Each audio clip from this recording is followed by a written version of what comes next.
नमस्कार मंडळी, आज आपण बनवणार आहोत एकदम चमचमीत आणि खमंग अशी छोल्याची भाजी आणि त्यासोबत असे टम्म फुगलेले भटुरे। काय मग मंडळी, आलं ना जिभेला पाणी? चला मग रेसिपीला आपण लवकर सुरुवात करूया। चला तर मंडळी, आपण सगळ्यात पहिले भटुऱ्याचं पीठ मळून घेऊया। त्यासाठी इथे मी 1.5 कप मैदा घेतला आहे। त्यामध्ये 1 चमचा साखर, पाव चमचा बेकिंग सोडा, 2 ते 3 चमचे दही आणि चवीनुसार मीठ ॲड करून हे छान व्यवस्थित मिक्स करून घेणार आहे। नंतर थोडं थोडं पाणी घालत आपण ह्याचा मऊ असा उंडा तिंबून घेणार आहोत। इथे तुम्ही बघू शकता आपला उंडा छान व्यवस्थित मळून झाला आहे। आता थोडंसं तेल लावूयात आणि 2 ते 3 मिनिटं परत ह्या उंड्याला मळून घेऊयात आणि नंतर त्याला अर्धा ते पाऊण तास झाकून आपण बाजूला ठेवणार आहोत। भटुऱ्याचं पीठ भिजेपर्यंत आपण छोल्याची भाजी बनवून घेऊया।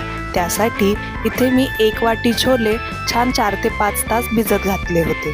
नंतर ते स्वच्छ धुवून त्यामध्ये थोडंसं पाणी, चवीनुसार मीठ, दालचिनी आणि तेजपत्ता घालून आपण फुल फ्लेमवरती 4 ते 5 शिट्ट्यांमध्ये हे छोले शिजवून घेणार आहोत। इथे तुम्ही बघू शकता आपले छोले किती छान शिजले आहेत।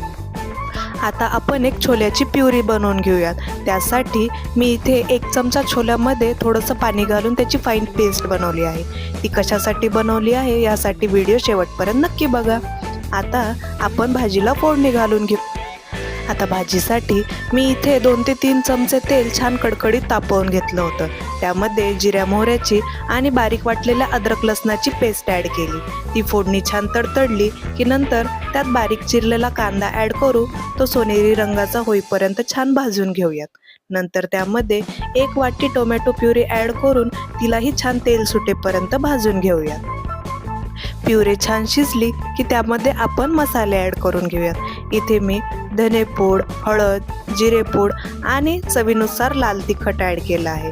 हे सर्व मसाले 2 मिनिटं छान परतून घेऊयात। नंतर त्यामध्ये आपण तयार केलेली छोल्याची पेस्ट ॲड करून तीही 2 ते 3 मिनिटं छान शिजवून घेऊयात।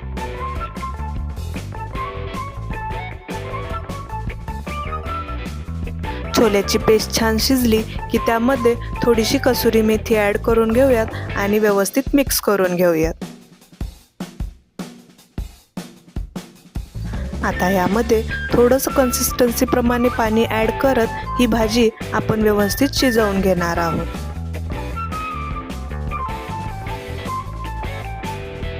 आता ह्या स्टेजला आपण इथे उकडलेले छोले ॲड करून घेऊयात आणि ते व्यवस्थित मिक्स करून घेऊयात। नंतर त्यामध्ये थोडासा गरम मसाला, चवीनुसार मीठ आणि चिमूटभर साखर हे सर्व मिक्स करून व्यवस्थित एक उकळी फुटेपर्यंत ही भाजी आपण शिजवून घेऊयात। भाजीला एक उकळी आली की आपण ह्यावरती एक ताट झाकून ठेवून ही भाजी घट्ट होईपर्यंत शिजवून घेणार आहोत। चला तर मंडळी, आपलं भटुऱ्याचं पीठ भिजूनही अर्धा तास झाला आहे। आता आपण याचे भटुरे बनवून घेऊयात।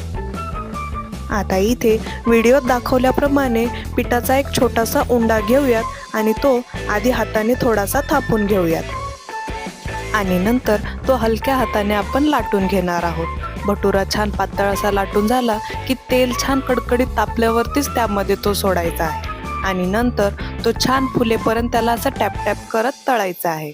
दोन्हीकडनं छान गोल्डन ब्राऊन कलर येईपर्यंत हे भटुरे आपण तळून घेणार आहोत। आता इथे तुम्ही बघू शकता आपला भटुरा हा किती छान व्यवस्थित असा तळून झाला आहे। कलरही एकदम छान आला आहे। अशा पद्धतीने आपण सगळे भटुरे तळून घेणार आहोत। चला तर मंडळी, आपले भटुरेही छान तळून झाले आहेत आणि भाजीही तयार झाली आहे। चला तर वाढायला सुरुवात करूयात। काय मग मंडळी, कशी वाटली आजची रेसिपी? कमेंटमध्ये नक्की कळवा आणि रेसिपी आवडली असेल तर चॅनलला लाईक करायला विसरू नका आणि चॅनलला सबस्क्राईबही करा। थँक्यू।